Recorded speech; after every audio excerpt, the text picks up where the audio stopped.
읽은 말씀을 가지고 오늘 같이 나눌 말씀의 제목은 항아리 채우기입니다.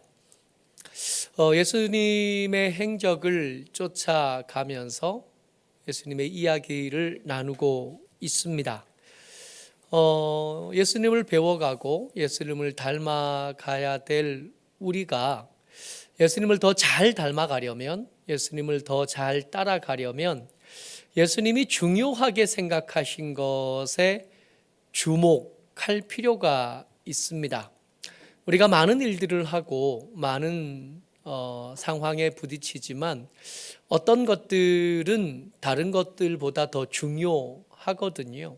각자의 삶에서 무게가 조금씩 다른 삶을 살아가는 중에 우리가 전부를 잘하고 싶지만 살아보니 알겠어요. 내가 그럴 만한 깜냥이 되지 못한다는 걸 알겠습니다. 뭔가를 선택해야 되고 어떤 것들은 먼저, 어떤 것들은 더 힘을 줘서 해야 되는데 어떻게 하면 더 잘할 수 있을까? 모범을 찾는데 예수님에게서 모범을 찾는 것보다 더 좋은 예는 없을 거라고 생각을 합니다. 예수님에게 중요한 것 뭐였나? 좀 살펴보면 우리의 삶을 좀 복잡하고 좀 어수선한 우리의 삶을 정리하는 데 도움이 될 것 같습니다. 예수님 중요하게 여기셨던 것들이 아주 두드러지게 등장을 합니다. 32절부터 34절까지 말씀을 한번 읽어보지요. 32절부터 읽습니다. 시작. 저물어 해 질 때에 모든 병자와 귀신 들린 자를 예수께 데려오니 온 동네가 그 문 앞에 모였더라. 예수께서 각종 병이 든 많은 사람을 고치시며 많은 귀신을 내쫓으시되 귀신이 자기를 알므로 그 말하는 것을 허락하지 아니하시니라. 아멘. 몇 가지 일들을 하셨다는 겁니다. 우리가 32절부터 읽었는데 31절 그 위쪽에 무슨 이야기가 나오냐 하면 베드로의 장모가 열병 들어 아팠는데 예수님께서 그 열병 든 그 여자를 고쳐주셨다 하는 이야기의 연장선에 있는 이야기입니다. 예수님께서 병든 사람을 고치셨다는 겁니다. 그리고 귀신 들린 사람들이 있다면 그 귀신 들린 사람에게서 귀신을 격리시켜서 더 이상 그들의 삶이 귀신을 따라가는 삶이 되지 못하도록 막아주셨다는 겁니다. 여러분, 이런 일들이 우리 주변에서 생겼어요. 그러면 우리는 그곳에 찾아가 볼 수밖에 없습니다. 어른들과 시간을 이렇게 보내다 보면 어른들이 좋아하는 병원이 따로 있으시잖아요. 창원에 있는 어떤 의원이 진통을 그렇게 잘 잡는데요. 그래서 친구 목사님들 이렇게 만나 얘기해 보면 교회 권사님이 몇 분 안 되시는데 교회 권사님이 병원에 가는데 좀 태워다 줄 수 있겠나 그러시더래요. 그래서 그러지요 권사님 태워다 드리지요. 근데 어디냐 하면 창원인 거야. 그렇게 큰 병원은 아니에요. 그냥 의원, 동네 의원이에요. 근데 목사님이 그 권사님 태워주겠다 그러니 그 권사님의 친구 할머니들이 다 모이신 거예요. 그래서 서너 분 모시고 그 병원에 가신 거예요. 이해가 사실은 잘 안 됩니다. 침 놓는 것도 아니고 침을 놓는 거다 그러면 이 침을 놓는데 이 침은 놓는 사람들마다 다를 수밖에 없잖아요. 더 침을 잘 놓는 사람이 있을 수 있지 않겠어요? 그런 거 아니잖아요. 약을 지어주는 거. 약을 지어주는데 제가 생각할 때는 젊은 우리가 생각할 때는 아니 우리 동네에 있는 의원이나 창원에 있는 의원이나 지어주는 약이 그게 그거일 것 같은데 다를 게 없을 것 같은데 혹시 효과가 있다면 약을 더 독하게 썼거나 뭐 그런 거일 것 같은데 그 할머니들은 그 병원에 가야 되는 거예요. 가서 다녀오면 마음이 느긋해지고 약이 주는 효과뿐만 아니라 그 의사를 만났던 것만 가지고도 평안을 얻는 거예요. 가야 돼요. 아들 놈은 안 데려다 주거든. 그러니까 목사님에게까지 부탁을 한 거고 목사님이 속으로 드는 생각은 저하고 비슷한 생각이요. 그 병원이 그렇게 다를 리가 없는데 아니 더 큰 병원에 갔다던가 서울에 있는 대학병원에 갔다 그런 거 아닌데 근데 잘 몰라서 하는 얘기인 거예요. 그 마음이 그렇다는 겁니다. 여러분 우리 주변에 예수님이 오셨대요. 귀신이 떠나갔대요. 열병이 나았대요. 어떻게 안 가겠어요? 집안에 아픈 사람 한 사람 없는 집안 없고 들쳐 업고 가고 가기 싫다 그러면 멱살이라도 잡고 끌고라도 가고 못 움직이면 침상째라도 들고 가야죠. 근데 그렇게 모여든 사람이 모여들기 시작한 시간이 저물 때랍니다. 날이 저물 때 사람들이 몰려오기 시작했고 온 동네 사람들이 그 집안에 다 모였답니다. 안식일 날 아침부터 시작된 예수님의 사역이 그날 밤에 해가 지고 나서 안 끝난 거예요. 저 이 심정 너무 잘 알아요. 주일날 저녁에 누가 전화하는 거 싫어요. 주일날 저녁쯤 되면 아무것도 안 했으면 좋겠는 거예요. 그렇다고 일찍 자냐 그렇지도 않아요. 그날은 마음껏 텔레비전도 좀 보고 예능도 좀 보고 그냥 늘어져 있는 거죠. 그랬으면 좋겠는 날 설교가 끝났고 일주일 내내 준비하던 이런저런 일들이 끝난 저녁 시간이잖아요. 얼마나 좋아요. 예수님의 그 저녁이 안 끝난 겁니다.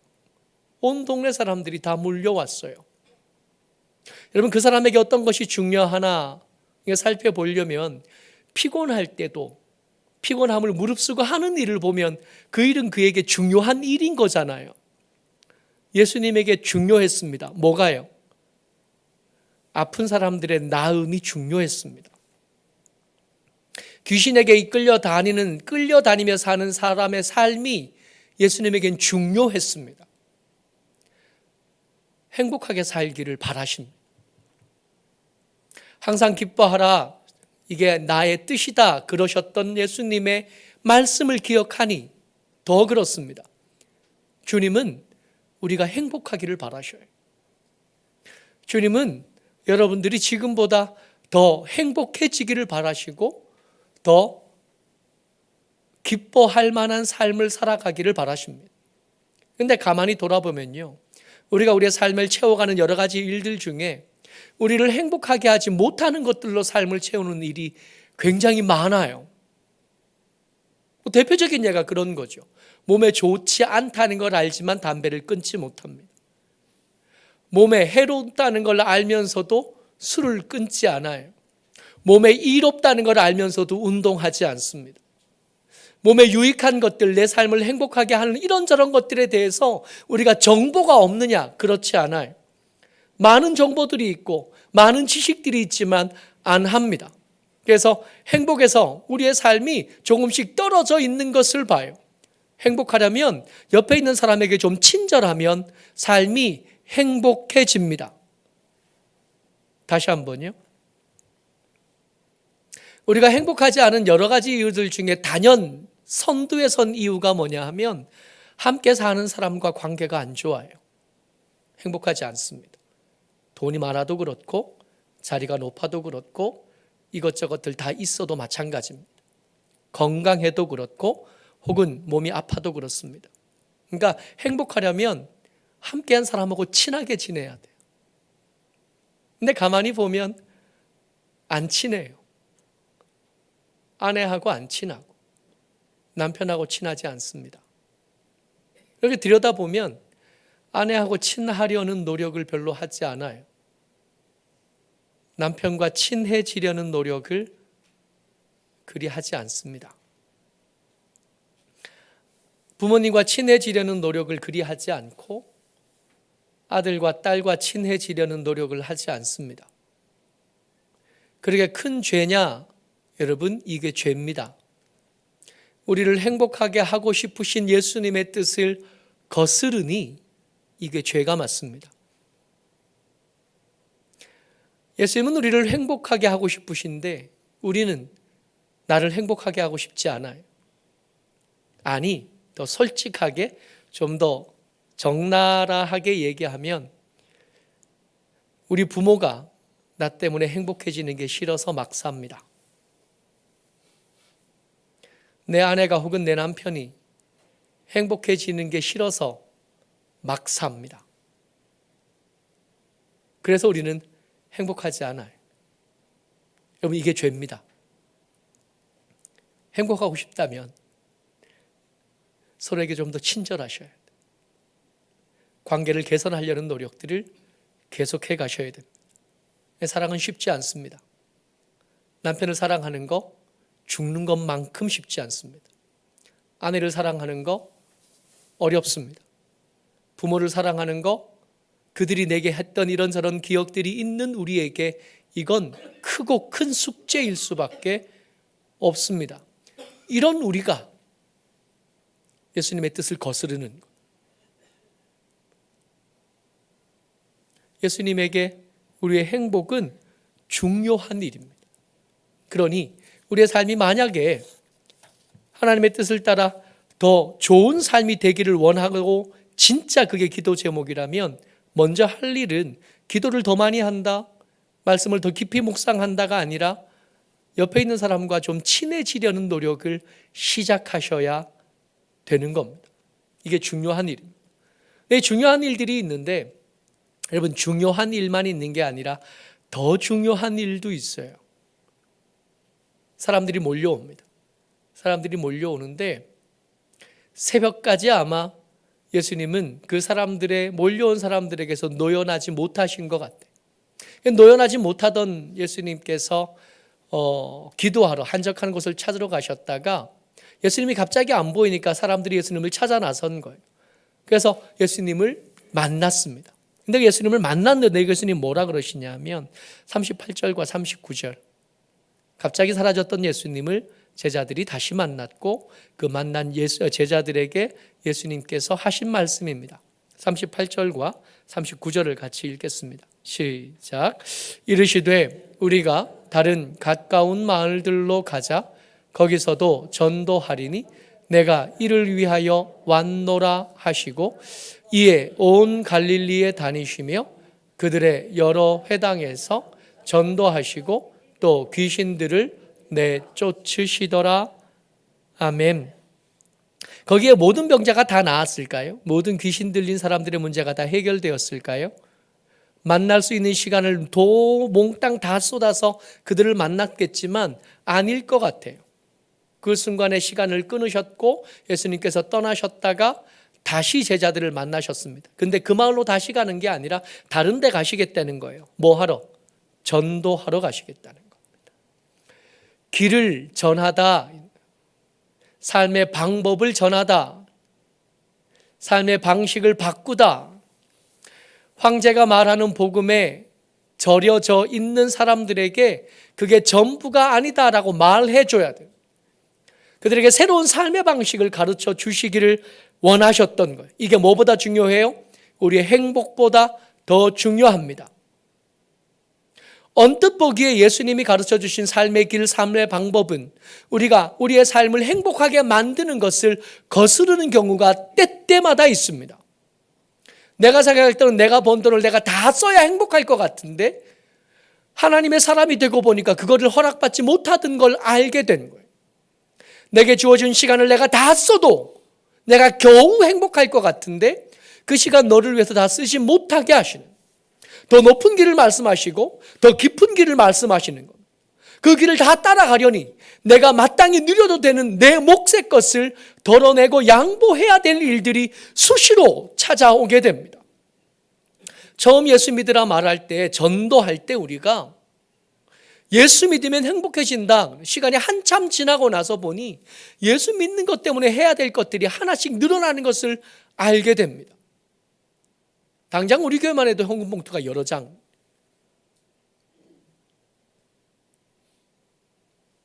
주일날 하루 예배 드리는 것뿐만 아니라 주일날 예배 드리러 오면 한 사람씩 얘기합니다. 오후에도 예배가 있다. 한 달에 한 번씩 우리가 부흥회를 한다.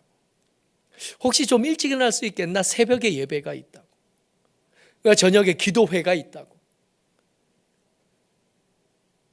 수요일 날도 예배가 있는데, 지금은 방학 중이지만 목요일에 혹시 시간 되나? 아니 금요일에 혹시 시간 되나? 금요일 날 우리 무료 급식하는데 와서 손을 좀 거들어 줄 수 있겠나?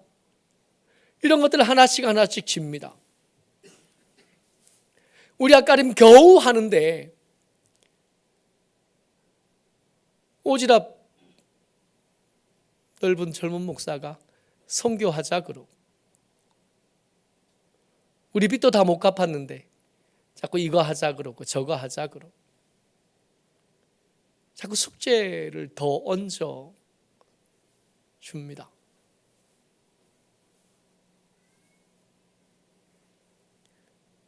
내 것으로 다 누려도 그것으로 행복해질 수 없을지 잘 모르겠는데 그 간당간당한 것을 자꾸 덜어내자고 말씀하십니다. 그런데 언뜻 들으면 하나님의 말씀을 따르고 예수님의 말씀을 따라 사는 것이 내 행복을 거스르는 일처럼 여겨질 때도 있습니다. 우리의 행복을 중하게 여기시는 예수님께서 당신의 도를 따르는 삶을 위해서 그 중한 것, 우리를 행복하게 하는 이런저런 것들을 자꾸 덜어내자고 말씀하시고, 그 말씀하시는 것을 들으니 이게 더 중요한 거구나 알 수 있겠는 거예요. 우리의 삶이 자꾸 복잡해집니다. 왜요? 덜 중요한 것들의 마음이 자꾸 뺏기는 거예요. 더 중요한 것들에 무게중심을 옮기지 못하게 만드는 것들이 있어요. 그래서 우리의 삶은 자꾸 복잡해지고 행복과는 조금씩 더 거리가 멀어지게 됩니다. 근데 이게 끝이 아니에요. 중요한 일도 있고 더 중요한 일도 있는데, 근데 그게 다가 아니라 그 다음 이야기가 있습니다. 오늘 예수님께서 문 앞까지 몰려든 그 동네, 온 동네 사람들, 그들을 두고 잠깐 그들을 떠나십니다.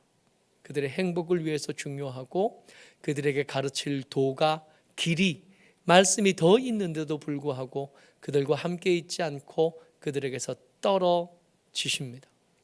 말씀 같이 읽어요. 35절 말씀입니다. 같이요. 시작. 새벽 아직도 밝기 전에 예수께서 일어나 나아가 한적한 곳으로 가사 거기서 기도하시더니. 새벽 아직도 밝기 전에 예수께서 일어나셔 나가셨답니다. 다들 골아 떨어져 있었던 시간입니다. 아직 일어나서 하루를 시작하기에는 지나치게 이른 시간입니다. 그런데 그런 시간에 예수님께서 일어나셨고 나가셨고 한적한 곳을 찾으셨대요. 여기서 한적한 곳이라고 할 때 이 한적한 곳을 헬라어 단어로는 에레모스라고 합니다. 이 에레모스가 우리 마가복음에서 읽었던 단어예요. 어디서 읽었냐 하면 1장 4절에서 읽었습니다. 세례 요한이 광야에 이르러 죄사함을 받게 하는 회개의 세례를 전파하니 할 때 저 광야가 에레모스로 쓰였습니다. 그러니까 한적한 곳이 광야예요. 광야는 단점이 참 많은 곳입니다. 먹을 것이 없고 도움을 받을 수 있는 사람이 없고, 그러니 안전한 장소도 드문 곳입니다. 세례 요한이 메뚜기와 석청 먹고 살았다 그러잖아요. 석청이 몸에 좋은 줄 알고 그거 먹은 게 아니거든요. 단백질이 많은 이 메뚜기를 먹은 건 미래 식량이 될 곤충, 이것에 대한 정보를 미리 알아서 메뚜기를 먹은 게 아니에요. 거기 있는 게 그거밖에 없었던 거예요. 석청이 몸에 좋은 줄 알아서 먹은 게 아니라 아무리 뒤져봐도 석청 말고는 먹을 걸 찾을 수가 없었던 겁니다. 여러분, 다큐들을 보면 석청 따는 사람들 이야기를 가끔씩 봐요. 석청은 보통 어디 있어요? 절벽 끝에, 절벽 중턱쯤에. 아무나 그거 못 따는 거잖아요. 줄 타고 내려가서 목숨을 걸고 벌꿀을 지키려는 벌들과 사투를 벌인 다음에 겨우 얻는 게 석청이잖아요. 먹을 게 그거밖에 없는 거예요. 위험한 줄 알지만 거기 기어 올라가서 그것을 따지 않으면 오늘을 연명하지 못하는 겁니다. 여러분, 메뚜기를 먹었다 그러는데 메뚜기가 잡혀줘요? 날 잡아잡수 그러고 손에 쉽게 잡혀집니까? 한번 떠올려 보세요. 이미 입고 온 옷은 낡아서 다 닳아서 없어져 버렸어요. 어디서 주워 입었는지 낙타 가죽 뒤집어 쓴 어떤 남자가 메뚜기 잡겠다고 그 뜨겁고 거친 그 땅을 이리저리 뛰어다니는 모습을 한번 떠올려 보세요. 그런 곳이 에레모스, 그런 곳이 광야입니다. 그런 곳이 한적한 곳입니다. 이미 한적한 곳이요. 이 광야 말입니다. 이 에레모스가 단점들이 참 많지만 굳이 찾자고 하면 장점이 아예 없지는 않아요. 에레모스의 장점이 광야가 가지는 장점이에요. 다른 것에서 다 멀어진 거예요. 내 의식주에서 멀어진 거예요. 내 편안함, 내 힘, 내가 가진 이런저런 것에서 다 멀어지고 나니까 그 다 멀어진 곳에 가니까 생각지도 못하게 내 하나님과 가까워질 수밖에 없는 곳이에요. 모두가 그런 건 아닙니다. 광야 같은 인생을 사는 사람들이 모두가 그 멀어진 모든 것 대신에 하나님을 찾느냐, 그건 아니에요. 그 힘들고 버거운 생을 살아가는 중에 그 광야를 만나면 도대체 하나님이 나한테 왜 이러시나 분노하고 오히려 더 멀리 하나님을 떠나는 사람도 왕왕 있습니다마는 힘들어지면 어릴 때 들었던 그 말씀들이 떠오르기 마련이고, 어려워지고 막다른 골목에 닿으면 나를 받아주고 나를 안아주실 분이 하나님밖에 없구나 하는 게 떠오르게 마련이에요. 다 멀어진 그곳에서 가까이 계신 하나님에게 돌아올 가능성이 높아지는 곳, 한적한 곳, 광야이고 에레모스인 것.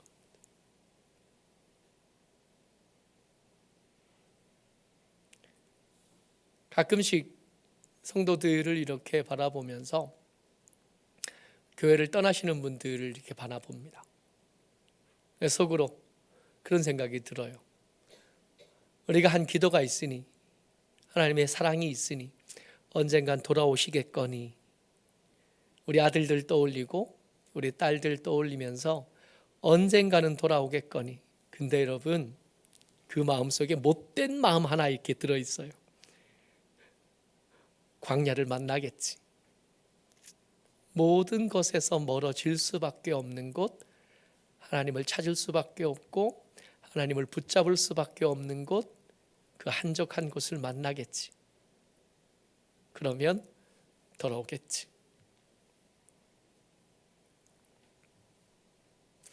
다 멀어진 곳, 그곳에서 하나님을 만날 가능성이 높아진 그곳 에레모스입니다. 예수님에게 사람들의 행복은 중요했습니다. 저들에게 전도해서 저들을 구원하는 일, 예수님의 사명과 관계된 일이라 너무 중요합니다. 근데 그 중요한 일 사이에 예수님이 한적한 곳을 찾으셨어요. 그 일을 끊어 놓으시고 한적한 곳에 가셨습니다. 그게 이 중요한 일과 더 중요한 일을 감당하기 위한 기초 체력을 다지는 일이라 그렇습니다.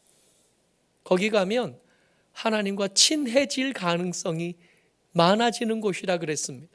그곳에 가면 아프다고 아우성치는 사람들의 소리는 잠잠해지고, 나를 사랑하시고 나를 불쌍히 여기시고 나를 극진히 여기시는 아버지 하나님과 더 가까워질 수 있어서 그곳으로 일부러 가신 거예요. 말씀 한 절을 더 읽어야 됩니다. 로마서 3장 25절입니다. 같이 읽어요. 이는 이 예수를 하나님이 그의 피로써 믿음으로 말미암는 화목 제물로 세우셨으니, 이는 하나님께서 길이 참으시는 중에 전에 지은 죄를 간과하심으로 자기의 의로우심을 나타내려 하심이니. 아멘. 예수님을 표현하는 여러 가지 말들 중에 오늘 이 로마서 3장 25절을 통해서 읽은 말씀은 예수님이 화목제물이래요. 여러분, 화목제물은 끊어진 관계가 다시 이어지기를 바라서 드리는 제물이 화목제물입니다. 그러니까 누군가 둘 사이가 끊어진 거예요. 잘못되어진 거지. 이 둘 사이를 화해시키기 위해서 드리는 제물이 화목제물입니다. 그러다 보니 백성들이 드리는 제물 중에 화목제물은 제사장의 몫이 그렇게 많지 않아요. 그 화목제물 드리고 나면 거의 대부분의 고기는 태워드리는 것이 아니라 예배드린 공동체가 함께 나누어 먹습니다. 목적이 뭐예요? 화목해지기를 바라니까. 서로 친해지기를 바라니까. 예수님이 화목제물이라 그랬으니까 예수님에게 화목제물이 대신 그 두 가지 관계가 있지 않겠어요? 무엇과 누구의 화해, 무엇과 무엇의 화목입니까? 백성들과 백성들과의 화목이 아니에요. 죄로 하나님 등지고 떠났던 사람들과 죄 때문에 그들에게 더 이상 당신을 보여주실 수 없게 되신 하나님 사이의 화목인 거예요. 예수님은 화목제물이십니다. 무엇을 위해서? 우리가 제발 그 등지고 떠나고 원수졌던 그 하나님하고 다시 친해지기를 바라시는 화목제물인 거예요.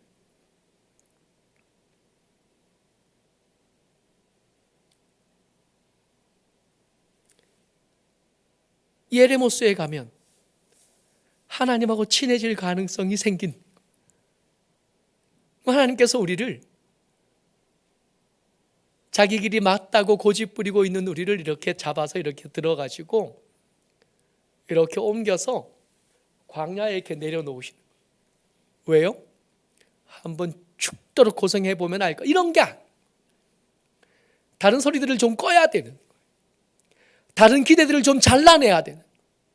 그러지 않으면 그를 향한 하나님의 음성이 그에게 안 들리니까 옮겨서 거기 갖다 놓으면 다른 소들이 좀 잠잠해지니까 그 다른 소들이 다 없어진 그곳에서 하나님과의 관계가 좀 회복되기를 바라. 하나님과의 관계가 다시 친해지기를 바라고 화목해지기를 바라시는 하나님께서 그 한적한 곳에 우리를 몰아가시고 예수님께서 그 하나님과의 그 화목을 위해서 그곳으로 모범을 보여주시면서 나아가신 것. 오늘 설교의 제목이 항아리 채우기입니다. 어떤 철학 시간에 교수님이 그랬대요. 항아리 하나 이렇게 들고 오셨어요. 이 항아리에 가득 찰 만큼의 돌도 가지고 오시고 그 옆에 모래도 있고 그 옆에 자갈도 있고 그 옆에 물 한 잔까지 이렇게 있어요. 학생들에게 물어보십니다. 이 항아리에 가득 찰 만큼의 돌을 이렇게 가득 채운 거예요. 이 항아리는 가득 찼냐? 학생들이 가득 채웠으니까 이게 다 가득 찼네. 네, 그래. 그 옆에 있던 자갈을 이렇게 들어서 항아리에 넣습니다. 큰 돌 들어가 있는 틈에 이제 흔들면 내려가잖아요, 자갈들이. 가득 차 있었는데 또 들어가네요. 자갈까지 채운 항아리를 보여주면서 또 물어요. 이 항아리는 가득 찼습니까? 그랬더니 학생들이 또 뭔가 좀 이상하긴 한데 네. 이제는 그 옆에 있는 모래를 들어서 그 항아리에 또 넣습니다. 큰 돌 들어가고 작은 자갈 들어갔어도 그 틈틈이 많으니까 이게 모래를 넣으면 또 숭숭 이게 다 내려갈 거 아니에요. 항아리가 가득 찼습니까? 근데 이제 학생들이 대답을 안 해요. 뭔가 이상하거든요. 그 옆에 있던 물 이렇게 들어서 붓습니다. 물이 들어가죠. 그 틈틈이 사이사이 또 있으니까. 다 중요하죠. 자갈 같은 일도 중요하고 돌 같은 일도 중요하고 모래 같은 일도 중요하고 물 같은 일도 중요합니다. 근데 이 항아리 속에 이걸 다 넣으려면 뭐를 지켜야 되냐 하면 순서를 지켜야 돼요. 물부터 먼저 넣으면 나중에 돌 못 넣습니다. 모래부터 먼저 넣으면 나중에 자갈도 들어가지 않아요. 다 중요합니다. 우리 삶을 구성하는 전부들 어느 것 하나 소홀히 할 수 있는 거 없습니다. 다만 다 중요한 것 중에 먼저 해야 될 일들이 있는, 이 먼저 해야 될 일들을 잘 하지 않으면 그 중요한 것들 전부 어차피 감당 못하게 될 거라는. 오늘 우리가 나눈 이야기들 중에서 먼저 해야 될 일 뭐예요? 하나님하고 제발 좀 친해지시라고.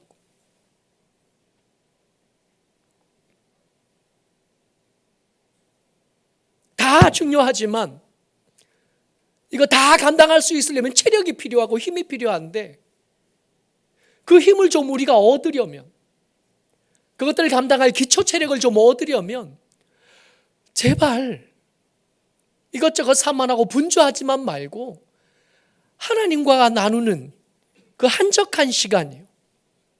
다른 소리들에게서 좀 벗어난, 휴대폰도 좀 내려두고,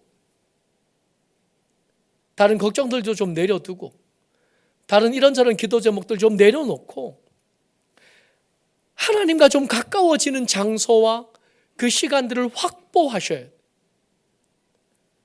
그래야 다른 중요한 일들을 감당할 수 있게 되는 것.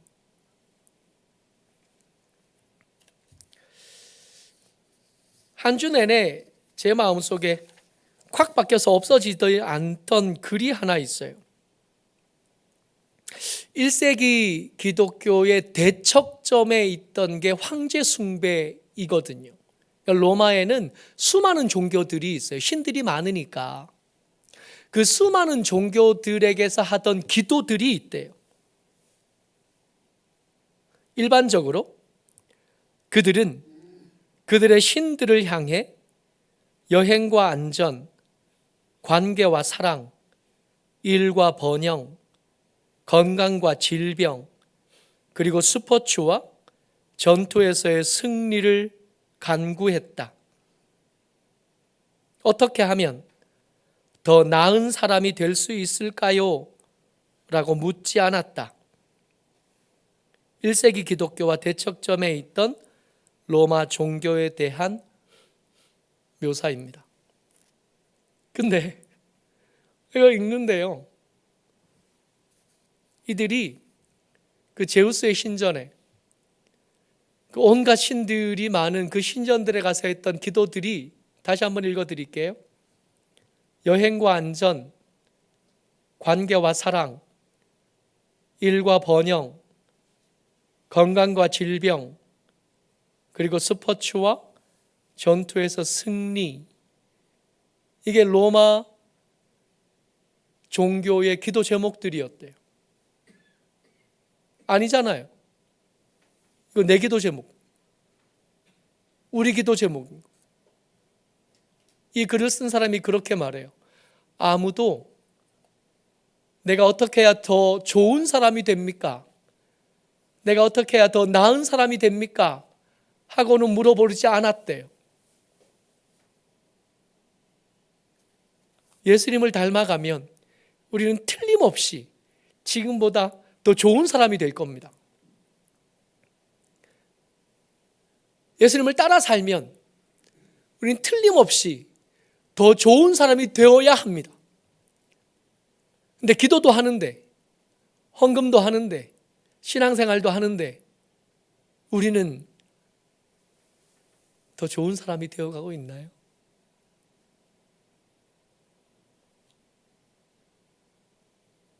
아닌 것 같은 거예요. 로마의 그 종교에서 기도하는 것들을 그 대상만 바꿔서 예수의 이름으로 하나님 향해서 그들하고 똑같이 기도한, 더 좋은 사람이 되는 일에는 관심이 없는,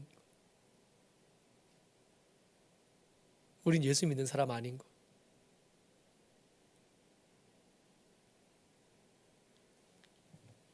여기서 벗어나려면, 이거 바꾸려면 한적한 곳으로 나가야 합니다. 한적한 곳에 가서 다른 것들 다 조용해진 그 자리에서 하나님을 만나야 돼. 하나님을 만나고 하나님의 요구하심에 순종하는 걸음을 시작해야 됩니다. 이 어려운 걸음이 우리 가운데서 시작되게 되기를 주의 이름으로 축복합니다. 은혜가